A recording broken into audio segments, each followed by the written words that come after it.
اس بیان کے لیے اللہ تبارک و تعالی نے آگے اللہ آیت الکرسی نازل فرمائی ہے، اور بعض احادیث کے اندر آیا ہے کہ یہ قرآن کریم کی عظیم ترین آیت ہے۔ اللہ تبارک و تعالی نے قرآن عظیم سب سے زیادہ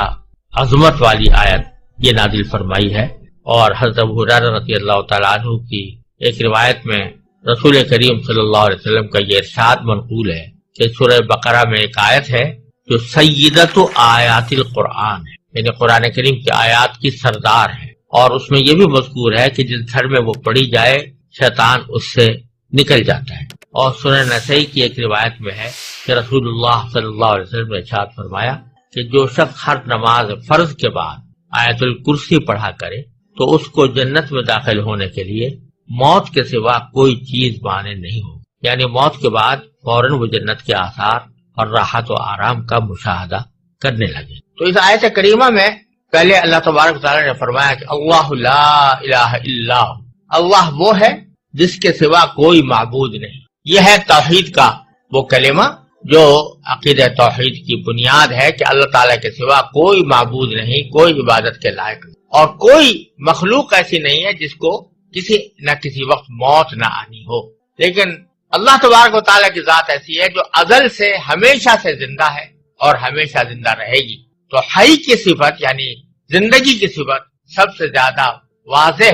اور صحیح معنی میں زندگی کا مظہر وہ اللہ تبارک و تعالیٰ کی ذات اقدس ہے، اور اس کے سوا کوئی بھی حقیقت میں سدا زندہ کہلانے کے لائق نہیں۔ دوسری صفت جو ذکر فرمائی وہ القیوم۔ القیوم کا ترجمہ ہم نے کیا کہ جو کائنات کو سنبھالے ہوئے ہے، اور اصل میں یہ لفظ جو ہے یہ نکلا ہے قیام سے، اور قائم کہتے ہیں کھڑے ہونے والے کو، اور قیوم اور قیام اسی کے مبالغے کا صیغہ ہے، اور ان کے معنی ہے جو خود بھی قائم رہے اور خود قائم رہ کر دوسروں کو قائم رکھے اور دوسروں کو سنبھالے رکھے، کیونکہ جو چیزیں خود اپنے وجود اور بقا میں کسی دوسرے کی محتاج ہوں وہ کسی دوسری چیز کو کیا سنبھال سکتی ہیں۔ لہذا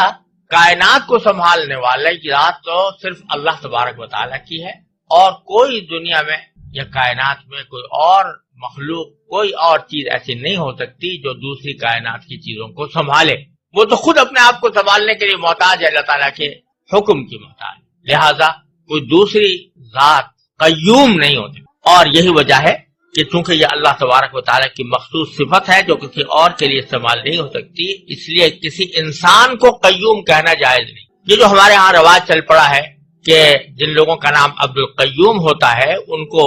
عبد القیوم کے بجائے بگاڑ کے صرف قیوم بولتے ہیں، ایسا کہنا گناہ ہے، کیونکہ قیوم آپ کسی انسان کو قیوم کہہ کر بلا رہے ہیں تو گویا اس کو اللہ تعالیٰ کی مخصوص صفت اس کی طرف منسوب کر رہے ہیں، اور اسی کا نام شرک ہے۔ اگرچہ یہ چونکہ بے خیالی میں ہوتا ہے اس لیے ہم اس کے اوپر کفر اور شرک کا فتویٰ نہیں لگائیں گے، لیکن اس طرح کرنا جو شرک کی علامت ہے، ایسا کوئی عمل کرنا جو شرک کا مظہر ہو، یہ کسی طرح بھی جائز نہیں ہے۔